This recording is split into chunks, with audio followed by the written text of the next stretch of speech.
So it's that time of year when riders are joining new teams, and the east coast of Spain is soon to be the centre of cycling, with teams decamping to Girona, Calpe and Denia. One team who will be basing themselves in Catalonia will be EF Education-EasyPost, a team of various nationalities and an eclectic mix of stars. But one of their most exciting new riders, no doubt nervous of an initiation ceremony that he doesn't know anything about yet, is Britain's recently turned 20-year-old Lukas Nerurkar. He is the son of Olympic marathon runner Richard, whose marathon personal best is a quite ridiculous 2 hours, 8 minutes and 36 seconds. Lukas spent all of his first 7 years of his childhood living at altitude in Ethiopia, but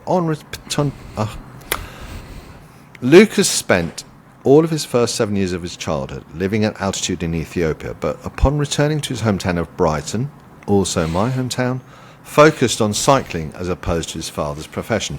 Riding for Trinity Racing in 2023, he excelled, giving Jonas Vingegaard a run for his money at February's Gran Camiño and winning a stage of the Baby Giro, no less. He is one of Britain's brightest young climbers and has signed a 2-year contract with the EF Education. And welcome to Radio Cycling, Lukas. Hello. Hi, thanks for having me on. So, first question, how many times in the past few months have you answered questions about your dad, and how many times have you been asked to pronounce your name? Yeah, both quite a few times. Chris has asked plenty of questions about my dad. And yeah, almost every interview someone asks me how to pronounce my name. Well, let's stick with you for now. So tell our listeners a little bit about your riding style and your strengths and kind of your ambitions as well. Yeah, I'm still finding out a little bit about what my riding style is going to be. This year, I've done best on some shorter, punchier climbs. So anywhere less than 20 minutes. That's where I've been doing well. I still haven't found the rhythm of the really long climbs. I've done a few races at Baby Giro and L'Avenir with the long climbs, and yeah, haven't done so well there. But I think over the next few years, trying to improve that a little bit, so I can become a bit more of an all-round GC rider. And then I guess working on my sprint as well out here. Plenty of town signs in Girona, plenty of guys to sprint against. So yeah, pretty good training. Lukas, why did you decide to set yourself up in Girona? I know it's obviously where a lot of cyclists base themselves, but in the last few years, everyone actually goes to Andorra. So what was it about Girona that really, kind of made the place for you? Well, yeah, actually, I'm also in Andorra, so I spend a lot of time in Andorra as well.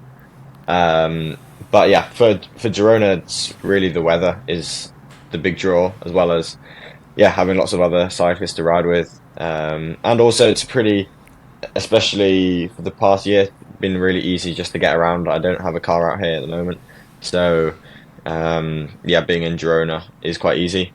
But then altitude. Andorra also has its draws with altitude training and a lot longer climbs as well. Lukas, what do you expect for? Go on. Go on, Chris. Pete. No, Pete, go on. Lukas, I just wanted to go back a bit, and I know VC Londra played a big part in your development. I just wondered why South London is such a hotbed of cycling talent. Yeah, it's pretty strange considering all the traffic there is around there. When I used to go up, from Brighton to London to do the club run, I would get the train up and then go out with the guys there, and you spend the first half hour just getting through traffic, but once you're out there, it's nice riding. I think what makes it so good is the atmosphere around the track. There's lots of riders. When I was coming up, I had guys 3-4 years older than me who I could ride with, get my head kicked in around the Surrey lanes, and it was just good fun. It's like not too serious, and it wasn't like trying to be any really professional or anything like that. We're all just racing each other, going for town signs, racing up hills, all like that. Just moving on from that, I know you were at Trinity after that, and I have a real soft spot for Trinity because I think it's the best jersey anywhere in the peloton. I just wondered What makes that team so special? I mean, you've got Pete Kenyak there, and obviously a lot of great riders around you. But I mean, you had a great year as a team last year or this year. Yeah, it's been an amazing year for the team. I think a lot of that does come down to the staff and the way it's run. This year we had Pete and John mainly, but then also Nico Roach stepped in, say for Gran Camino. So like you got loads of experience with those guys. And then, I think just the way the team's run, it's has riders from all over the shop really, and mountain bikers as well. So, like as a first year in 22, I was really just learning the ropes of under 23, and I had loads of guys to learn from. I had Tom Gloag, I had Luke Lamperti, all these guys who have stepped up to World Tour, who could just teach me what to do, because for sure the first year was pretty difficult, but then once I'd sort of figured out that side of it, in the second year, then I could just focus on getting results myself, and then you have a strong team around you to help you do that as well. Lucas, obviously it's a sport now of youth. We see riders winning races at 21, 22, 23. Who do you turn to for advice so that you don't put so much pressure onto yourself? And is it realistic that you could be getting top 10s in World Tour races within the first 2 years or so? Well, to answer the first part of the question, I think I've been really lucky to make some good friends while I've been in Girona. So there's guys a few years older than me, British guys like James Knox, Mark Donovan, Stevie Williams, who have all they've given me lots of advice. Basically, they've all made their way through World Tour pretty different ways as well. Like Knox and Stevie, they did the full 4 years. Mark Donovan did, I think, 2 years. So lots of different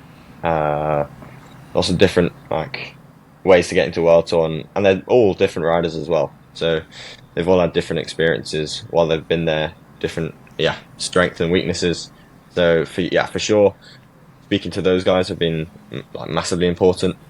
And then to answer the second part of the question, I hope at some point I can get some of those results as a first or second year. Were other teams? Were you in talks with other teams at all before you signed with EF Education? Yeah, I was talking to a few teams. I mean, I was talking. It was mainly my agent who was speaking to them, and then he would feed back and sort of ask what I thought about the different teams. But I think quite quickly we realised EF was going to be a great team for me. Why was that? Was there any specific reason? I knew a few of the riders before joining the team and spoken to them about the atmosphere and the general philosophy behind the team, and it's quite I mean, you can see from the outside it's quite a fun team. Lots of riders have the freedom to do what they want and perform in that way. Like some riders you see on the team who probably wouldn't perform as well as they do if they went to another team, just because they don't have that freedom. Whereas on EF they have that freedom to race how they want, do some wacky attacks. I mean, Healy's a great example of that, where not many teams would encourage him going 40, 50, 60k out in a race. They just think, you're a leader, save him for the finish. But EF respect that and know that's how he's going to win races. So last thing, so he's your new flatmate. How's that working out? You getting on okay? Yeah, well, I was actually so with him from the start of 23, and then about 2 weeks ago, we've all parted ways. So he moved in with his girlfriend. Tom moved in with his girlfriend, and I'm now with exactly. Now I'm with two Trinity guys.